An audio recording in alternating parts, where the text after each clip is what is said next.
What is good, everyone, and welcome to a brand new episode of the Stay Attached podcast. Actually, our first podcast in person. Pierce, it's good to be doing this with my first ever in person one. So, Yep. I get a little nervous on camera. So bear with me here, okay? Bear with me. But I'm excited, man. Shout out to Shoston for this setup. And, of course, all the setups in the background. We're here for the BO2 LAN. But, of course, it's content day. So we got to get the content out. And someone actually commented in one of my most recent videos, like, we need a Gunless interview. And I was like, wait, actually, that could work. And why not let's do it in person as well? Because why not? We've never done an in-person interview. I was going to say, what a way to go in, just first stay attached, in-person podcast version. Mm-hmm. I feel blessed to be able to be the first person on the podcast, IRL. So Yeah. It's just a lot more fun, too, because, you're actually interacting with someone instead of just on cameras and stuff. So kind of feel bad for the rest of the guests, like Yeah. they won't be able to, live up to the hype of this one. Definitely not. Definitely not. It's going to already be the best episode. But let me introduce Gunless for those of you who might not know. He's a multi-time Call of Duty champion, multi-time MVP. He's won many events, been a professional player since, 2017-ish? 2017 yeah. is really when you came onto the scene and went crazy. So we had a Call of Duty legend here, and we're excited to get to work. I actually picked him first pick for the BO2 LAN as well.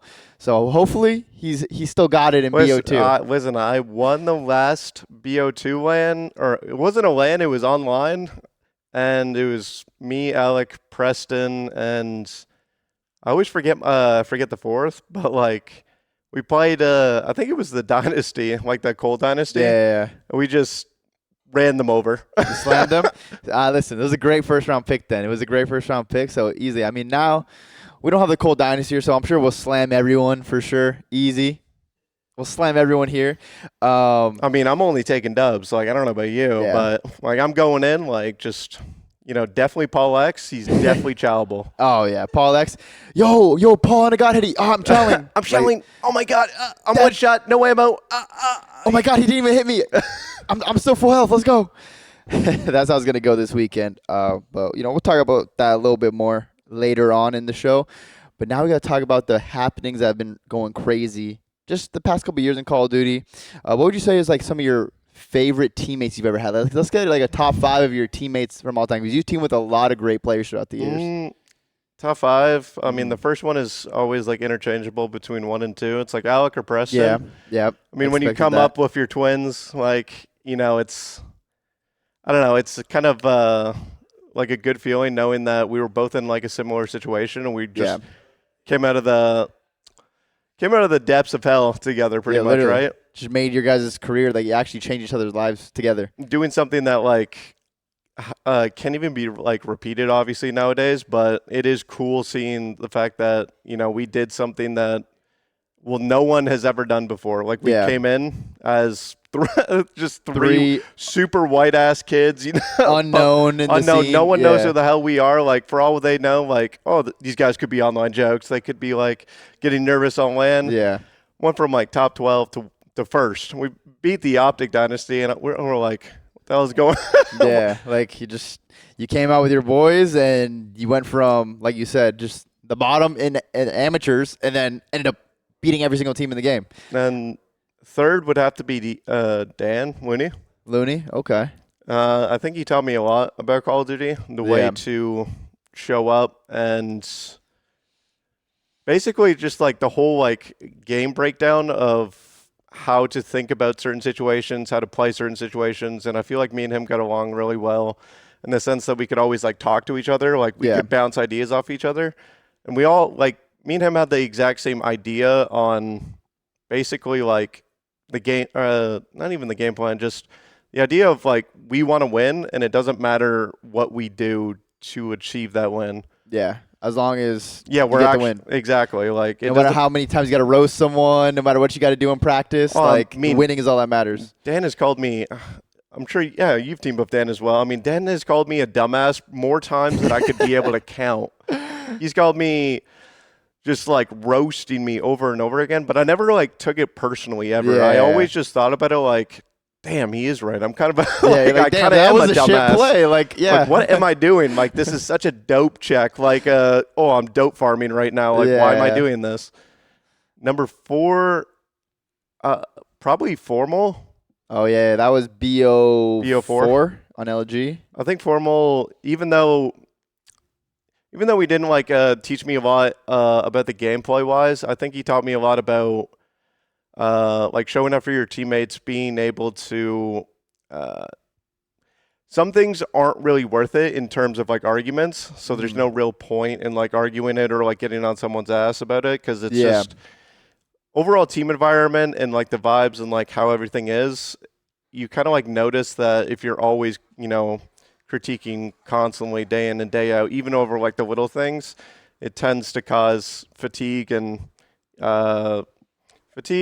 basically just like people just start getting angry like at each other and they don't even want to play the game. Yeah, you got to pick and choose your battles, know when like something's worth actually going really super in the detail and arguing over, or if it's, just something you kind of just let it go. Exactly. Instead of just like making it worse and then you check your teammate out. Now there's tension between the team and then who knows where it goes after that. Yeah, I didn't really learn a lot of that in the beginning years of my career, but Matt definitely helped me.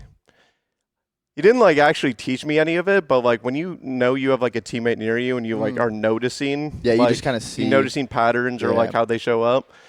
Like I looked at it and I was like, you know what, that's something that I need to learn from and kind of like take to make my own.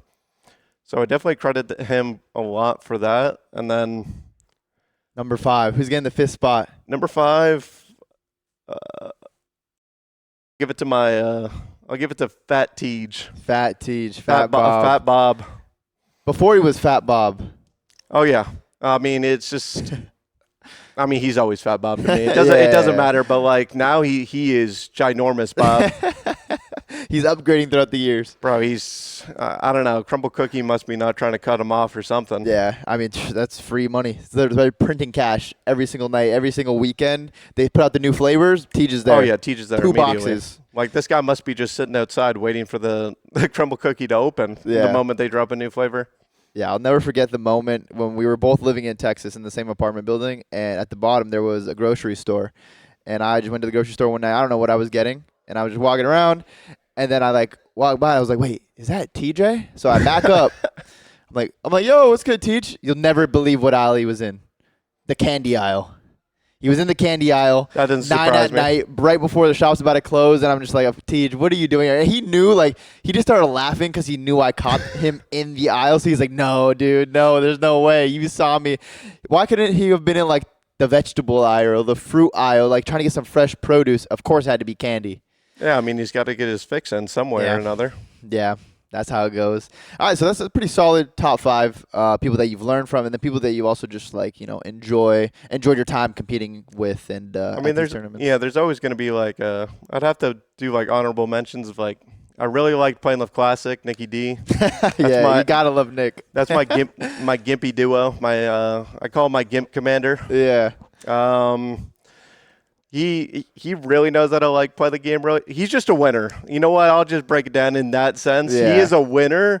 He's gonna get shit on most of the time, but My bad, he's Nick. making game-winning plays, Yeah. and he shows up when you need him most. I think at the Miami event, the Miami Challengers event, last map, we're going into a grand finals. Of course, Nick's dropping 18. I'm just like, bro, when you need him most. Yeah, when you need him most, he's showing up. Like he's that guy. And then like 04. I've always hated when people kind of discredit like that FaZe roster that came out. They're like, oh, 04, he's not really like slay heavy or anything like that. With me, I mean, he had no problem doing any of that. I just said, yo, go kill them. I'll handle the rest. I'll just do everything else, like, fundamentally and make sure everyone's playing correctly. You just focus on, killing the enemy. And, I mean, he's an actual beast. And I think he's like one of the like very rare few that I can confidently say that like is willing to do whatever it takes to win regardless of the stat line. Yeah, I mean, have you seen ever since he's been in the league with Vancouver and even like him and Abuza, I think their team has been just so good and consistent at hardpoint the way they've played. Like people try to kind of mimic their strategy and play style in hardpoint, and they found a lot of success because when he came into the league, I mean, he won the Challengers event with you guys in Modern Warfare 3, and then before that, he didn't really have anything behind his name except for getting called a hacker in off-season Cold War Chals. He goes in, wins the challengers event, gets picked up, and then he's just kind of been on a roll ever since then. But he's also a very good search and destroy player, which helps. And I talked to him the other day, and he just said like, yeah, he's getting more and more comfortable at respawn, but you can see it like with their consistency, their team's consistency, and he doesn't mind dropping a .9 for the win, but he's always running it down and first in there doing whatever he has to do for the team. So Yeah, it's awesome to see a player like that succeed. I've never understood that. It's the like, oh, the discouragement of like the .9, right? Yeah. Like if my sub player is getting me 90% of the time, like thinking about it on like that level, like I'm pretty happy as an Especially AR if they're player. running in first, getting one. Exactly. Like you're going in first, you're taking the routes when you need to be taking the routes. You're willing to do like a lot of the dirty work that it's always the, like, oh, I don't want to take that long route. There's no dope in the long route. Yeah. But like, I mean, that's how you're gonna win. Like, take yourself out of the situation. You're like, oh, make the right play. I'm not shooting anyone right now. I'm not getting any damage right now. But like, that play might flip the spawns. It might spawn them across the map, and who knows? Now you get a full 60 next hill. Like, just because it's not showing up in the scoreboard doesn't mean that it's not a good play or like actually doing good things. And I feel like a lot of people, even nowadays, like in the newer games, are just really only looking at the scoreboard. I'm sure you have been a victim of it. Oh yeah, for sure. I mean, everyone at this time, like, especially with the Lion Man cards too. Now, Lion Man didn't mean to do this, but people just be looking at Lion Man cards like, yeah, like this guy's fine, when they can do certain plays that, yes, you're getting more kills or maybe more damage too, but it's not the best play you should be making for the team. So there's a lot of stuff that goes behind that. But I do think the new FaZe team will be pretty solid overall. I think they'll be really good at control in S&D, and I think their hard point, which they struggled this past season, I think they're going to have a lot more fundamentals with this roster, which could lead them to more success and just winning a championship, because the way people are talking about this team, like, they don't think it's possible for them to win a chip. Yeah. That kind of leads me to my next question. I was actually going to ask you, there's been some rumored rosters, some that just got announced. I mean, we know Optic's not changing because they went back-to-back. They dominated. Then you got the new LAT roster. You got the new FaZe roster that have been announced. And then there's the rumored Toronto roster, which is Real, Joe, Kleenex, and then it's looking like Insight is staying there.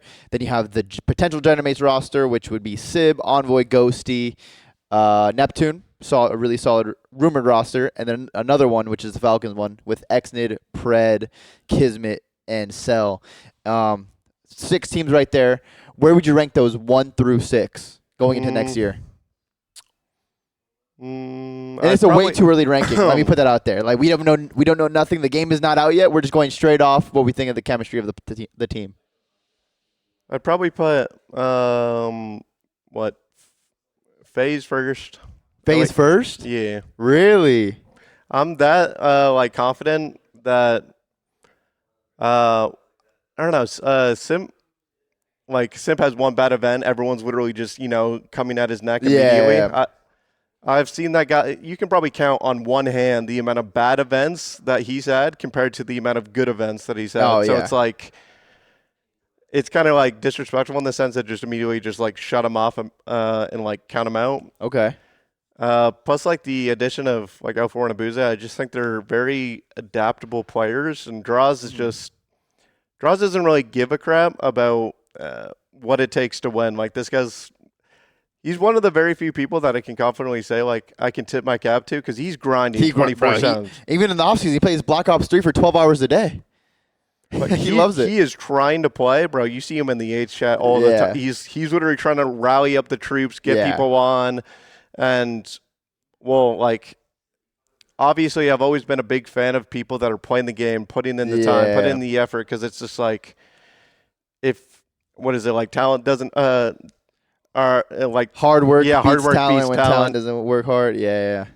Like, I feel like if people don't actually like work, bro, this is a job. At the end of the day, it's a job. Of course, it's always going to be there's a passion aspect. You want to love the game and all that stuff, but it is a job, and people doing the bare minimum constantly the bare minimum is just showing up, scrimming, watching a little bit of VOD, because you're watching the VOD most of the time in the beginning of the day, right? Yeah. So you're doing that and then just going home and not doing anything? Yeah, you're just sitting around done until the next day of scrims and VOD. Like, which is just like insane concept to me, because I'm just like, I couldn't imagine 5 to 10 years from now about like looking back on my life and saying, I really did the bare ass minimum. Yeah. You know, at this job that millions, billions of people probably want.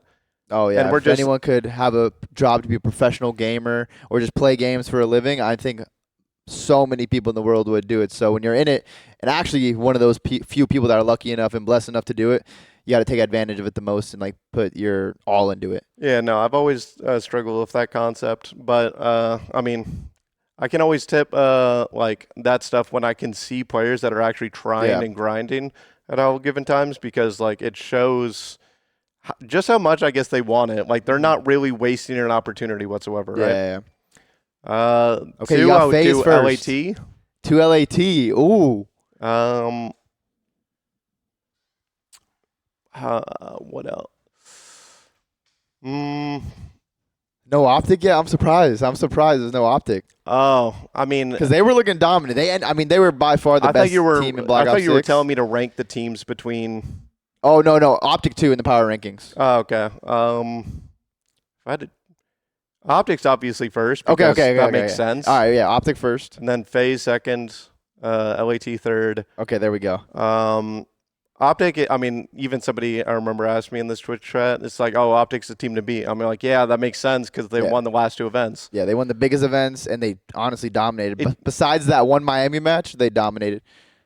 I think something's going on with the mics. It's good now. I think it's good. All right. What is it? So what's optic, left? FaZe, LAT, and then there's also Toronto, Gentlemates, Falcons. Toronto, Gentlemates, Falcons. I'd do Toronto next. Gentlemates, Falcons. Toronto, Gentlemates, Falcons. Okay, solid top 6. But yeah, I mean, I pretty much agree with that. I think that a lot of people are like they wonder how FaZe is gonna do, but I could definitely see them like if they are clicking, they could win. LAT obviously a very stacked roster as well. They can win, and then I'm excited to see what like a Real and Joe sub duo looks like. Kleenex on the flex, the whole new look Gentlemates team with like a couple old LAT players. But then you have like Sib, who's very talented, had a kind of a down year. But then also Neptune as well, who came in and dominated, but kind of ended up in a weird spot because, you know, I feel like people expect Neptune to just be like on a FaZe or like, well, you know, one of those top teams, but he kind of like went to Gentlemates and still built a really solid roster.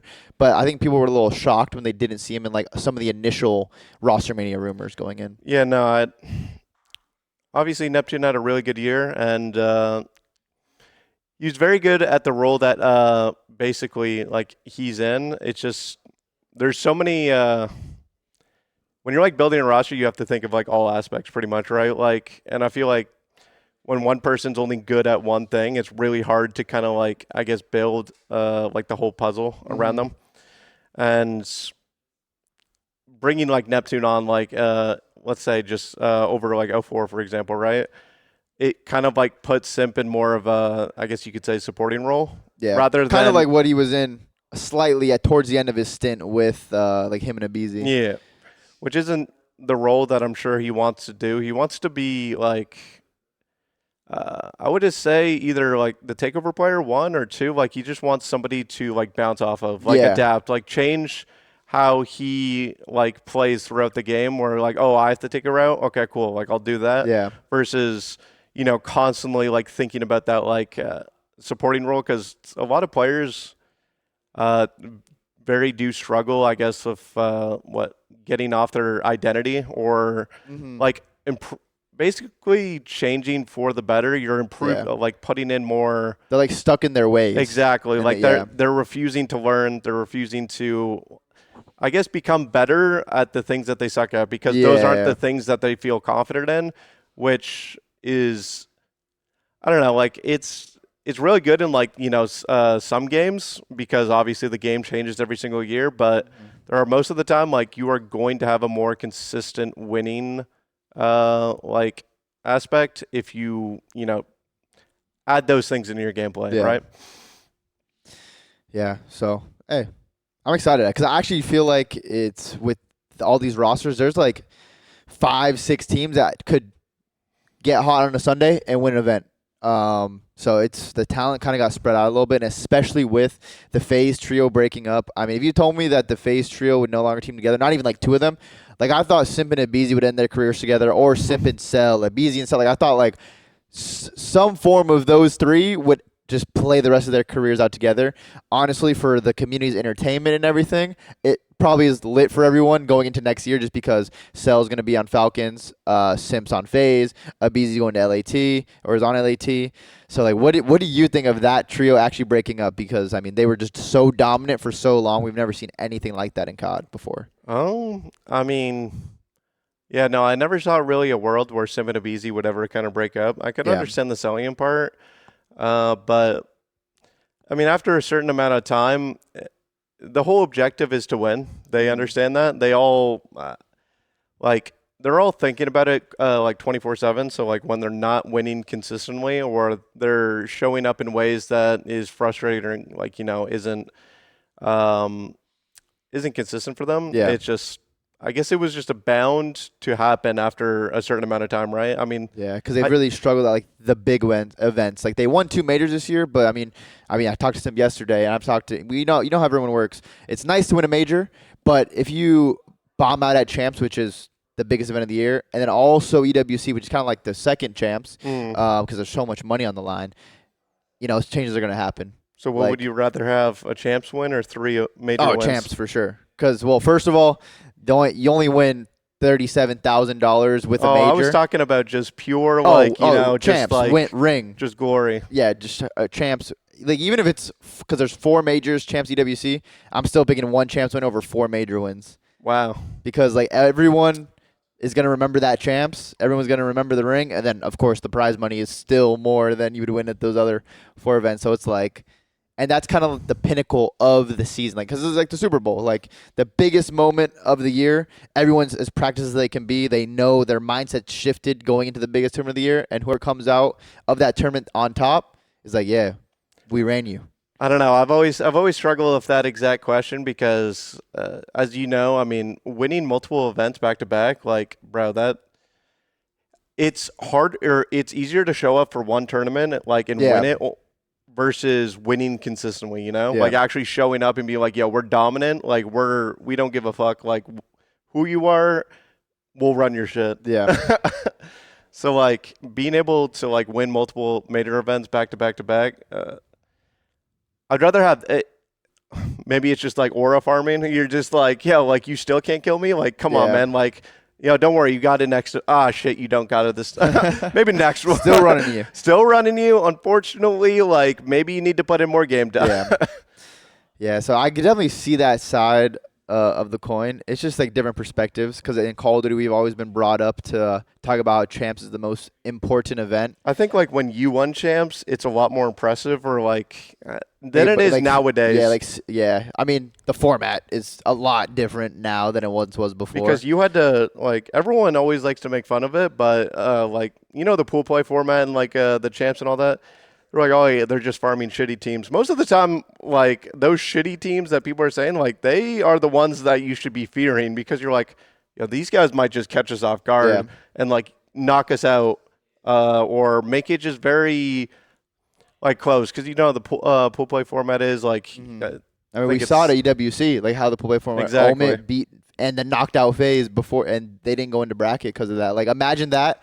At a COD champs nowadays, because we saw a little bit in like World War II and Black Ops 4, there were starting to be more upsets in the pools because there was just people getting better. The amateur teams are putting more time and effort in, and there was some upsets in the pools at those events. And now like Gen G, for example, and Black Ops 4 just didn't make it past pool play. They got second the events before, and then didn't get out of pools going into COD champs, and they were a top two. Everyone had them top two going into that event. So like. We just don't have that anymore. It's just who you're playing for a month before. You have a month to prep for that, and then there's only eight. There's 8 total teams at the event, so it just feels so weird how champs is nowadays. I've just always been able to like tip that because, especially if you're coming from like I guess you could say the amount of games you're playing, losers bracket. When you incorporate that, it's especially I've been a very big victim to it. It's just like losers bracket. You're just playing constantly. There is no like stop. Oh yeah, you get to like take your time, make sure you get up Yeah. on main stage. No, you have Claire literally down your throat. You're just like, better get up there and like, Yeah. literally in No the next, bathroom breaks. Get on stage. Set up. you better go to the bathroom right now, take a piss, and if you're not back Yeah. here in 30 seconds, you're gonna forfeit map 1. And Yeah. you're like, I swear I'm coming. Yeah. It's not like nowadays where like you're like, all right, we have 4 hours. We can watch VOD of the other team. We can study their search patterns, what they like to do, who likes to play where, and go everything. It was just like, oh shit, we beat LG. All right, time to play MV. Oh shit, we beat MV. Time to play Optic. Like it was just boom, boom, boom. It was just moving. And like even Optic, sorry to cut you off, but when they won champs, like they lost to MV, they had to make a losers run. Yeah. They had to beat I think what LG. Then they had to beat someone else. I forgot who it was. But then they had to play MV again in the finals. Was it LG? I think it was it Splice? I don't know if it was it was Rise. Rise. I think Rise, LG, and then MV. Something like that, NIW. So like like losers bracket, it kind of made the story. Like they just made that run and then they got hot, they got the momentum, came out, won the tournament. I mean, it's always, you can always have like, that you go into it, you make a run, you get hot and all that stuff, but like a lot of people don't realize like the turn of those things. It's like burnout becomes a thing. Like you start literally like, holy crap, like, because once you're in the zone for so long and you're constantly winning and stuff like that, like your brain is just like, what the hell is going on? Why am I on 24/7? Like, what do you want from me?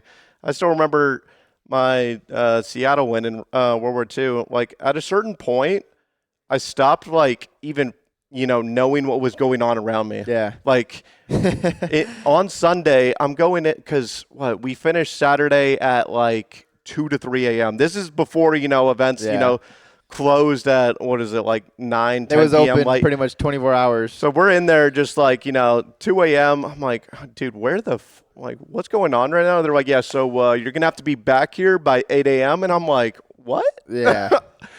8 a.m. to play my next match against Envy and go last map on that one. Last map. Like the next couple of ones. And I'm like, I don't know. I was at a certain point, I remember just blacking out. And I was like, dude, I am tired. Yeah. I was You're like, just I'm moving just off, tired. Like, instinct. Like now you're just like doing stuff. That's it. Because like I said, there is no time to eat. There is no, where's this magical food that's going to pop out of nowhere? Yeah.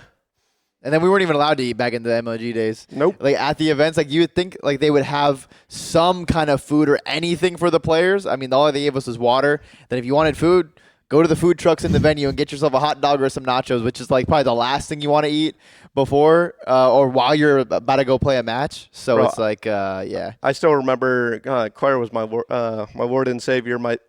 She came in and she's like, oh, like, I noticed, you're playing a lot. She gave me a Cliff Bar. And I was like, a Cliff Bar. I was like, oh my God, the holy grail. Like this was like a 5-course meal, Michelin star, like 3 Michelin star. I'm just, it's like, this is the one thing that's going to somehow hold me over until like, if I have to go through like up to grand finals. And I'm just like, I remember they were like, oh yeah, like, what do you want to eat? The famous like, oh yeah, we're going to go to a steakhouse after we win, right? And I'm just like, dude, I don't care. I was like, just give me something. Any now. food, anything. We can go to McDonald's after for all I care. Anything. And then now with Black Ops 7 coming out soon, I mean, the offseason's been happening. You've seen these teams form. What's your plans and your goals while in competing, in competition? Because I know you've been grinding rank play, but what do you want to do next season? It's weird because even going into the last year, never even actually told most of the people this other than close. I actually thought about retiring, like after this year and all that stuff. But the game was just like, when you're playing a game and you're just like, holy crap, this shit is so ass. Bro, I remember I was playing, it was me and Nick, and like, This guy Nick was competing with me until he like just said, you know what, this shit's fucking ass. I'm not playing this anymore. Yeah. And I was like very like against it. I was like, dude, what are you saying? Like, like just keep grinding, blah blah blah.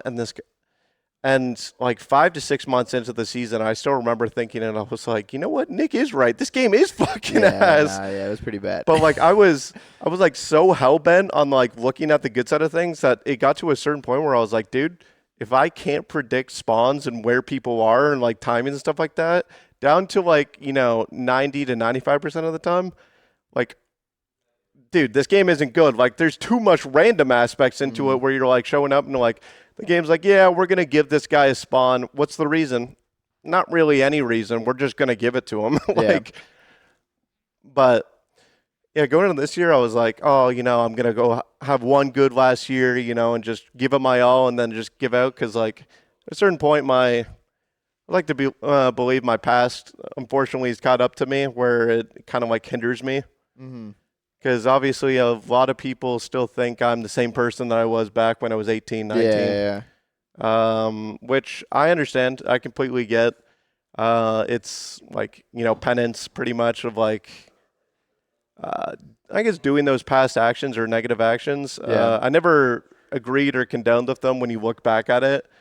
But I did think they were the right decisions to make at the time with the shitty hand I was dealt in life, like there's only one thought in your head when you're kind of coming up and you want to not make a name for yourself, but like you're kind of getting out of a shitty situation in person, in your family life and all that stuff. So like all I was thinking of was I need to win. I need to win. Yeah. Like that is back then, that was the only thing that mattered.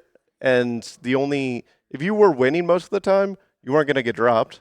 No, your salary was going to increase. Yeah. So, like, you're thinking of just money aspect only, like, surviving pretty much. Yeah. And, yeah, obviously it's caught up to me to the point where, like, it's like, oh, like, this person's, very toxic. Yeah. This person isn't a good teammate or all that stuff, which I get. I mean, I've gone through, like, 4 years of therapy. Been able to, like, control most of my anger, be able to have, like, a healthy response to it and all that stuff, which is always really nice. And all the past teammates I've had in challengers, I'll say the exact same thing because I don't really get mad anymore. Like I, even though my voice is very monotone, and it's one of the things that actually hurts me a lot as well because everyone thinks I'm like always like angry. Exactly. Or like, I'm trying to be a dick or I'm condescending or just somewhat. I'm just like, dude, I'm not. This is like, how I sound, man. I was like, yeah, exactly. Like if I wanted to go to my parents, I'm not an NBA 2K player. Like I can't create my fucking player.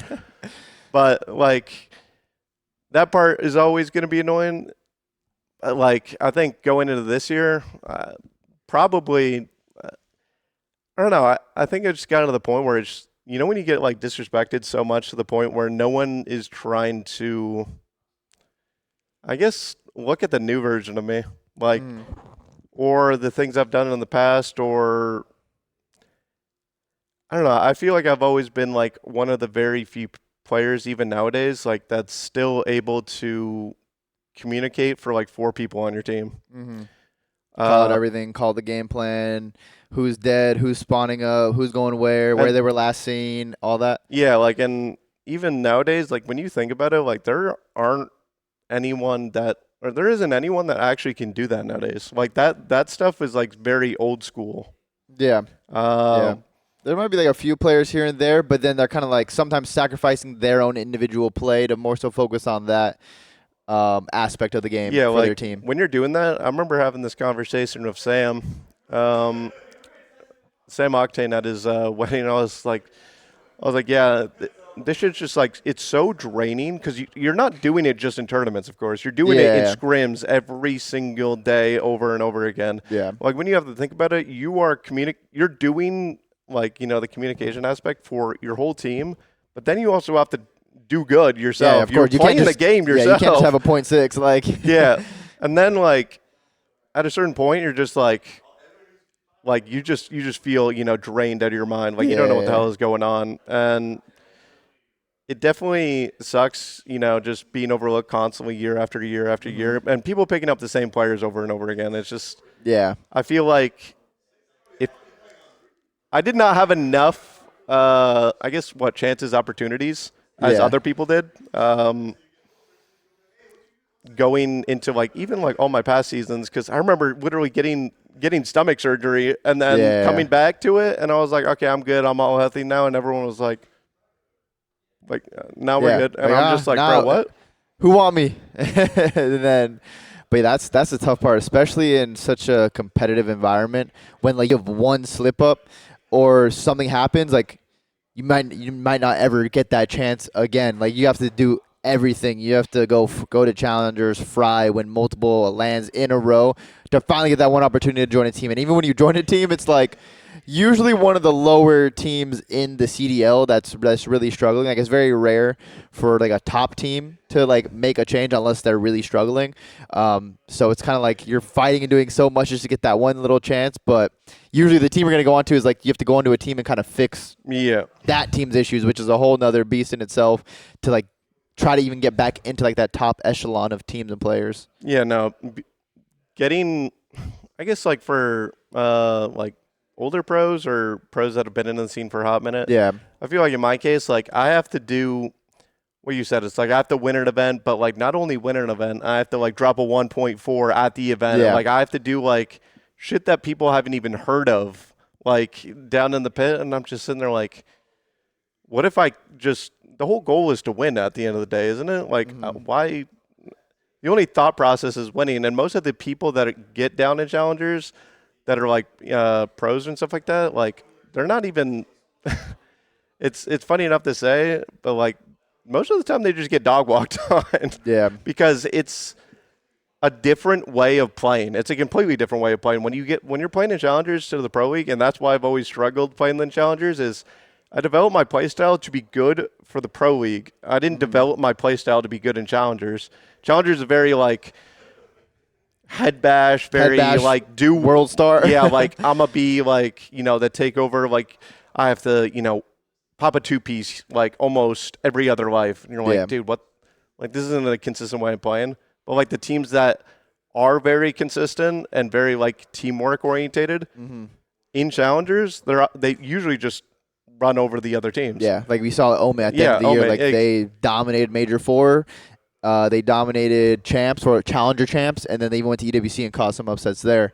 But yeah, they had the mix of running it down, getting a lot of kills, popping pieces, but then also you could see within their teamwork they were consistently winning and dominating in challengers because of their system that they had in place.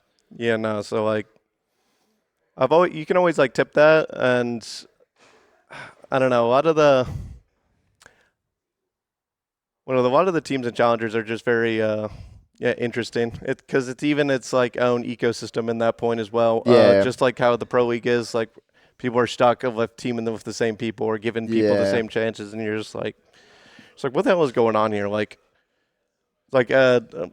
when when I came up, like the only goal and the only thought ever in my head was I need to win. I want to win. I'm a very competitive person, and I don't mind admitting about that about myself. And like that's the whole goal is to like dominate everyone. You want to shit on Yeah. everyone. And if you have to, move through teams and, change teams to like accomplish that, then like do it. But like people just refuse to like, I guess, go about it in that way. Yeah. Well, like going into this year, I mean, if I like the game enough in the beta to the point, because like the last couple of games I've thought about it, like what MW3 was okay. I would Yeah, consider it's solid. good. I think that was a pretty solid game. When they added in Rio, Yeah, the Rio Vista, Vista, six-star. six star, like those were some of the best original maps we've gotten in the CDL era. like MW2, I think the maps were really good, but a lot of the gameplay Well, the core movement elements. was the movement was shit. The fact that we were snaking everything, like everyone was doing it, so like you had to snake. That made the game worse. Like, if there was no snaking, and the movement wasn't as clunky, it could have probably been a little bit better. But unfortunately, that game was pretty bad. Yeah, no, I mean we've had a stint of like I guess in the CDL style games, it's just only been very mediocre or ass games, right? Yeah. Like our only good game that we can confidently say is in the past, I guess, couple of years has been MW3. So I hope, like, the next game is actually really well put in.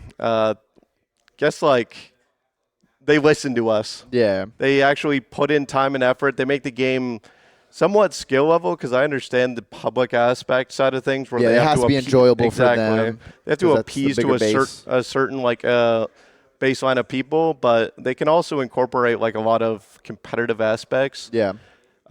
into the gameplay that everyone is happy to play with.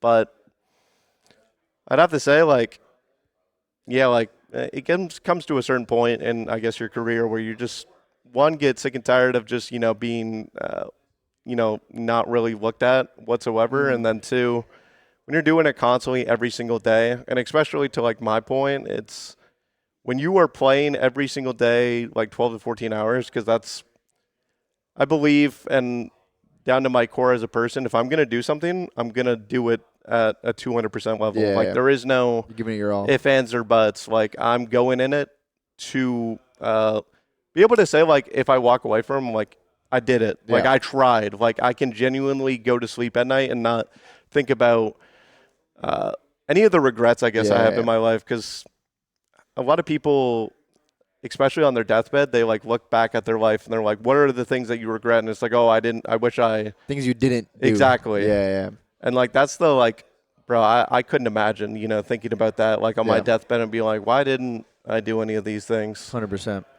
But yeah, no, I think I owe it to myself and myself as like as a person to kind of just go into the next game, kind of just give it my all, hoping it's a really good game, and kind of just go from there. Yeah. I mean, Hey, a lot can change in the year. I mean, we saw Hook start in Challengers at the beginning of last season. He came in, he was frying in the beginning.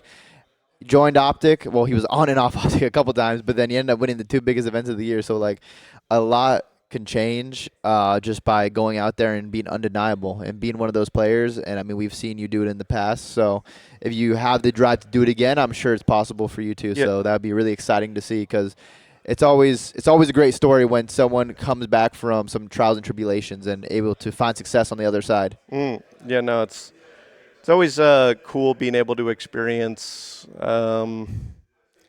Kind of like when all your hard work pays off finally. Yeah. It's like you're grinding your ass off day in and day out, and it's just like, Yeah. just That that sigh of relief. Yeah, you can see it actually. It was for something. Like it amounted to something. It wasn't just. I mean, at least you can say if it doesn't work out, you gave your all. Exactly. So that's what you could say. But if it does work out, which usually if you give something your all, it's going to work out to some extent, usually pretty well. So hopefully we can see that happen. But going back a little bit, because we know about your time on Rise. You guys won a couple events. Your time on United, you won a couple events. And then going into like the CDL franchising era, that was such a big shift for the Call of Duty community. City-based franchises, we're joining all these different teams, and everyone's trying to get paid so much money. There's a lot of salary out there. There's 401k. There's health insurance. It really became like a real career and job for everyone consistently. What would you say is like going into that MW19 year, what offers did you have? And then you eventually ended up on Huntsman, correct?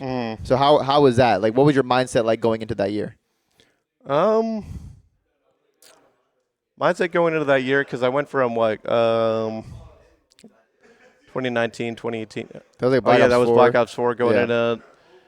All I knew is that I really wanted to team with Alec, because I think he was in the situation where I think he was like going to 5v5, and I think he was like his contract was up on a United. And yeah, no, I've always found really good success with Alec, and me and him really kind of look at the game, a lot like the same. And Alec is just a very, he can communicate just as good as I can. And Yeah. it also alleviates the load that is on me. So, like, we're kind of doing it 50-50 most of the time, which it allows both of us to, like, I guess, focus on our own game, right? Going into that year, I knew I was going to be more of a supporting player, because when you look at the team, you look at it like, oh, you have Scump, Formal. Alec was my supporting player, and then you have Dylan. Dylan, you kind of knew what you were getting with Dylan. Dylan was just going to go around and literally kill everyone. Yeah. So you were just like, okay, so if me and Alec are playing, like, the support roles and, like, paying attention to, like, all the fundamentals and doing the things correct, then we can actually win. And that year, it's always like a asterisk you have on it, because I don't know, COVID came out of nowhere, right? Yeah, I mean, that kind of changed everything. Like, yeah. Like, that team was really good on LAN. Obviously, we won a LAN. Yeah. We won the London event. There was only a couple of lands before that, too. Before everything shut down. Yeah, like, there was, for that whole CDL, like, map route, supposed to be like what 20 events, There's 20, supposed to be a 30. lot. There was going to be a lot of events, and then they just all went away due to the pandemic. Yeah. And yeah, that year is always going to be confusing to me because obviously when things go all to online and you have a lot of these players that, cause guess they were considered vets in their careers, like Yeah. Matt and Seth. They're used to LAN. They're Yeah, used the to events, tournaments the like energy, the crowd, like also exactly. the most fair gameplay as well because it's online. Like when you remove that aspect and you're only playing online, everything's online, Yeah. everything important is online. You're just like There's no dope. no It's dope. pretty There's boring literally no dope. compared to what you're used to. I've always hated that aspect of even the CDL like as Oh, of yeah. now. Like Yeah, it's terrible. like we had the Black Ops or World War II or even Black Ops 4 roadmap. It was had like no, not even 5 events. I think it was like what 6 or 7. We had a lot of We had events. we had a pro league. Multiple seasons of a pro league. We had the playoffs of the pro league and events, and then champs on top of that. So probably like 8, 9, 10 events, and then of course you're in Ohio, living there for a couple of weeks for the pro league, scrimming every day on land with your team. Like that was definitely the peak of competitive Call of Duty. Like as a player, getting to experience that. So everyone that got to experience it, when it went to all online, and you knew how good it once was, it was like, wow, this is even worse. Oh yeah, no, because I came up. I guess I got lucky in my career because the first ever LAN league was in IW. Yeah. Yeah. IW, there was like 4 different groups. They like flew out each group for like each week to play all your matches, and then you left. But when you're like used to that, like competition's at its highest. Like the good teams were at those events because they qualified. They beat everybody. Like they earned that opportunity. So like you're playing the best of the best, and then obviously on LAN, like in person. So it's the fairest Call of Duty and the most competitive Call of Duty. And we go from that to online. You're like, even Cold War, I was just like, this shit is ass. Like, what the hell is going on? Like, more people, you just know how it is. Like, people get nervous, like in person / don't really do as good in person compared to online. Yeah, I mean it's a whole different element. You see some people get better, some people perform some worse. That's just how it goes. But that's always been like the thing for COD. Because if you're good online now, I feel like you can go pro based off like 2 online stages. If you're in challengers, you fry for an elite, you go to LAN, that one LAN, you get like a top 3 placing, still play decent. Boom, you could be a pro in like a month or 2, and get picked up by one of those struggling teams. So like online means so much nowadays, and I even think at this point in my career, because I've already like been doing it for so long. Yeah. But it's like, I'm getting on. I'm scrimming online every day. We barely have any online tournaments, or we barely have any LAN tournaments. We're only playing online matches, and then we get to go to like a couple LANs throughout the year. It's like, damn, this shit is so boring. It's not even really worth it to play anymore. Like everything legit has gone worse, like literally in every aspect except for potentially money, which is nice. But at some point, like it's not even about the money. It's more so about like your passion and enjoyment for the game, the competition, and everything. So that makes it really tough to like want to still be your best, because it's like you don't get to experience the joy, which is playing on main stage in front of thousands of people in person and feel that energy consistently. Oh yeah, no, there's always that cool experience of being able to play on main stage, get to know people, but then like, bro, you meet so many cool fans. Oh yeah. You meet so many like being able to, I guess, like super cool fans, being able to sign stuff, like talk with them, hang out with them, and like I feel like that's just not really a big thing nowadays, because it's, like when something is like, I guess it's online for so long, it's kind of like strangling the life out of it. It's like you don't see the same, I guess, kind of energy in person of how it used to be. Yeah. I guess like at its peak to a certain extent, because 2017, we're coming out of Black Ops 3 going into IW. Like, bro, I remember seeing every single venue packed to the brim. Yeah. Like people not being able to like find seats just to like watch a regular match. Yeah. And there was multiple stages too. You'd have the main stage, you have the Bravo, the Charlie, the Delta stages as well for the pool play as well. So there's just so much COD being played. Like you would constantly watch the match on main, after that match, you can go watch the match on Bravo. You can go watch the match on Charlie. Like there was always something to do inside the venue as well, which I think is really underrated. Because nowadays, you watch the one main stage match, you're like, all right, now we got a 30-minute wait. The other team has to get set up. We have to watch this match, another 30-minute wait. And then, yeah, that's just how it goes nowadays, which is kind of, I feel even bad for the viewers and supporters who, like, just have to kind of watch that because it's pretty boring. Yeah, no, I mean, obviously, you and I are definitely blessed to be able to experience, I guess, Call of Duty at its highest. Yeah. But because we experienced it at its highest, watching it as it's going down to its lowest, you're just like, Yeah. ah. Yeah, it's just not a good feeling. It's definitely not a good feeling. So hopefully one day it can get back to what it once was. I would do insane things for a LAN league so these players get to experience a LAN league or just other multiple events. And I think a really underrated thing was also having different organizers for the events. We'd have the MLG events. We'd have the UMG events. Yeah. We'd have a Gfinity event. We used to have a ESWC a couple times in Paris. So like there was just so many different organizers putting on these tournaments, which made it fun to compete and so much and constant like content for people. Like imagine if we had a season like that with all the watch parties. You have the Zuma, the Flank, you have Scum, you have everyone else who are watch partying it. Even Gotaga now with Genomates being in it. Like it would be huge. Or even if we just had online. Bro, I'll take an online tournament. I'll take a 2K I'll or take a 5K. 2K. Like, bro, at this point, like, there's not enough things like that is competitive to actually watch. Yeah. It's, oh, yeah, here's your, CDL matches for the weekend. And you're just like, most of the time, like, they're just not good matches, or it's like, it's just not. I don't know. Call of Duty just hasn't been enjoyable to watch for a while now, Yeah. and everyone can confidently say that. And it's just they got to do something to shake it up. Like 2Ks and 5Ks, bro.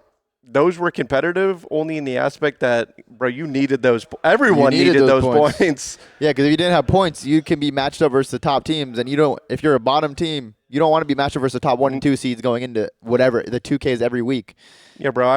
I still remember playing you in a 2K. Really?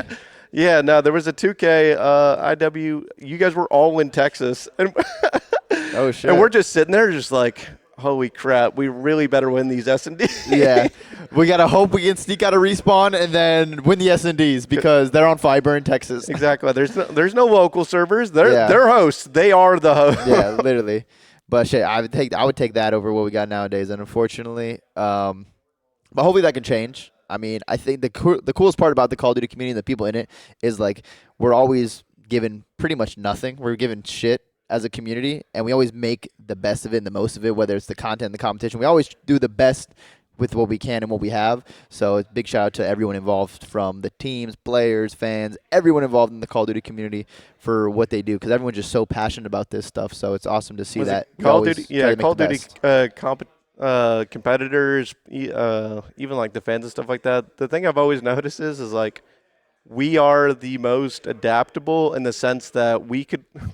You know how many times there's been a patch that happens 2 weeks before an event that completely changes the game? Yeah. We're just like, I guess we have to play on it. Yeah, like, and then it's you just go like, to an what do you event mean? and there's a new update.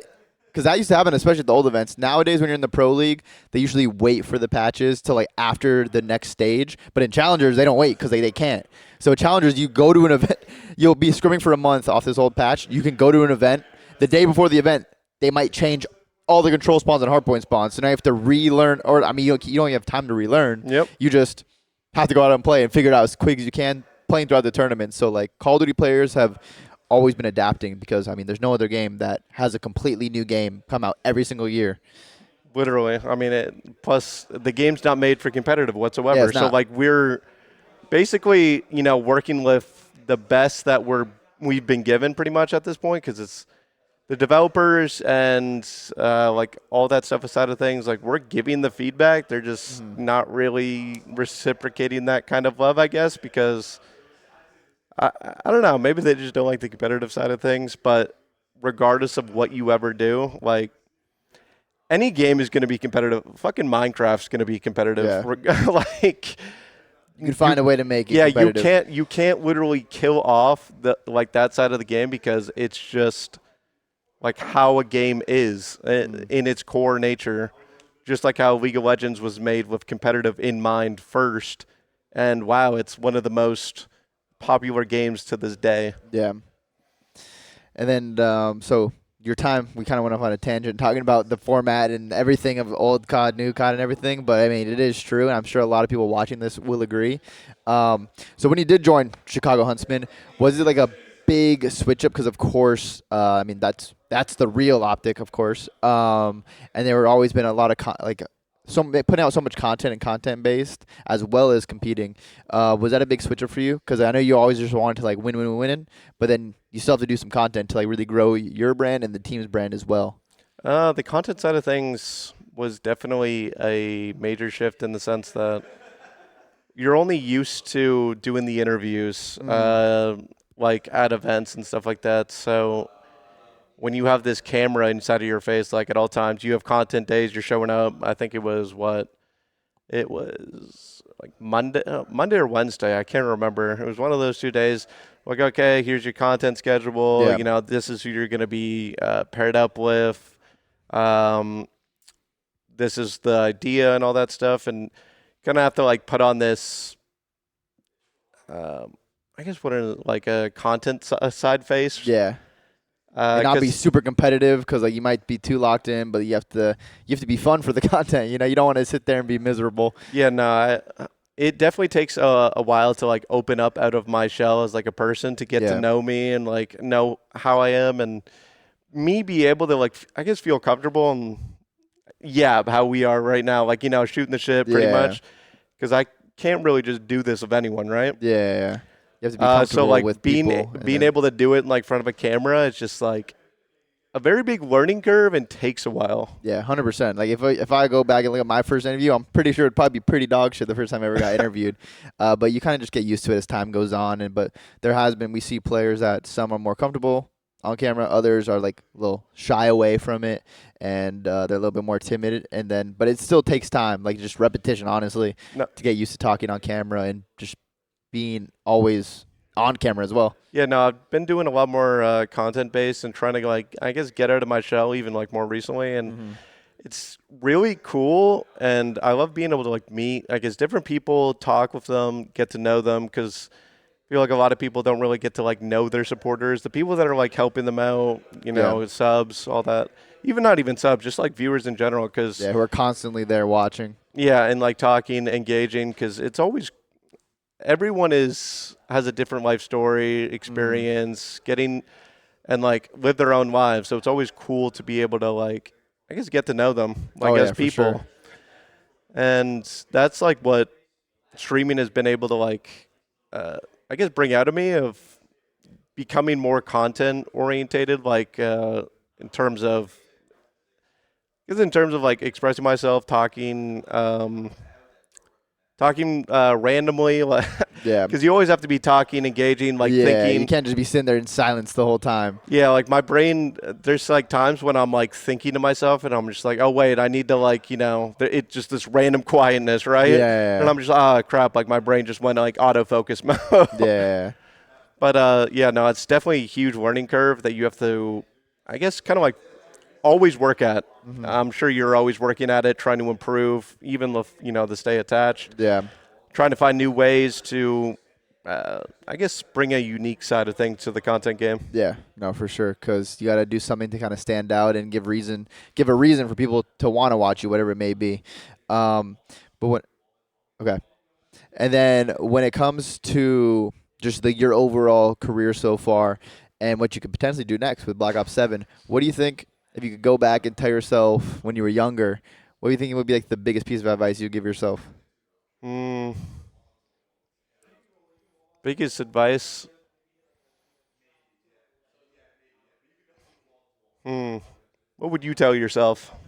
So I can think about my answer. What would I tell myself? I think, well, when I was playing and competing like way back then, like COD wasn't as serious as it was now, to where like everything's like you're watching VOD, you're so locked in and everything like that. Like if you went back in those times in like 2015, 2016, and you were like the first player to really deep dive, and you were the first team to really deep dive and watch VOD, you'd win pretty much everything. Because it was literally just talent would win, pretty much. Like you would, of course, it still takes a little bit of smarts. There was no codcaster. But there was like, it was rare. And then when Black Ops 3, JCap wouldn't even play 8s. He would just spectate people playing 8s, and he would learn the spawns, learn everything, and just like be smart. So if I could go back and tell myself one thing, it would just be like to start that trend of watching VOD and learning, because it would have been so easy to win if you were the first one to really start doing that. Because now it's down to like a science that are going so hard to every team's going so hard to figure out every little strategy. I'd probably tell myself not to take things way too seriously. All ties back into like the not over critiquing, I guess. Like always talking about like the big important problems. Yeah. And then pretty much just like kind of taking care of myself, like on a mental side of things. I think those are the two big things. But like the biggest thing I would have to say is like in game is just not critiquing every single small mistake, even though I know it's like a good thing sometimes, because that small mistake could lead to a multitude of small mistakes happening, and then it just kind of snowballs. Yeah. It doesn't cause a good team environment. Yeah, it could definitely shift things in a bad way. That's a good answer. Hey, well, Pierce, I think we're out of time. I think we got a lot of other content to do on this Saturday before the tournament tomorrow, and got to get ready. Hop on Black Ops 2, but it's time for us to win some money together this weekend. But yeah, run some worlds, run some worlds. But it was a great time talking with you. Hopefully, you guys all enjoyed watching wherever you're watching from, or if you're just listening to this as well. Thank you guys all for tuning in, talking about Pierce on his career, his personal side, and then just yapping about some things that can hopefully be fixed one day, so we can make Call of Duty great get it to where it should be. Literally make Call of Duty great again. But thank you guys all for tuning in. We'll see you guys in the next one. Pierce, thank you. Of course, appreciate thanks for you, having brother. me.